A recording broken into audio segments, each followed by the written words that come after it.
Thank you for taking the time out to watch our video here at National Gear Repair. Once again, as you can clearly see, this is the large gearbox for a high tower crane, one of our customers from North America. This gearbox suffered catastrophic failure, bad gearing, bad shafts. Clutches have been damaged. We will need to repair and replace clutches, manufacture gearing, manufacture certain shafts, replace every single bearing and seal, test and reset all the backlashes to OEM specs. Please continue to watch this video for a step-by-step process. Thank you.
Thank you again for watching our videos here at National.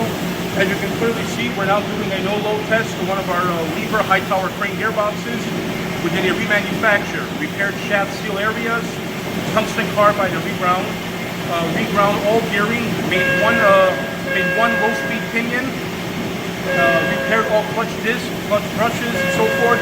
Every bearing and seal was replaced. Now we're running a little preliminary no-load test for the next couple of hours. We'll drain the oil, prepare for shipping. Thank you again for watching. Have a good day. Good. Now you're a director. Thank you. Okay, Kevin, that's good.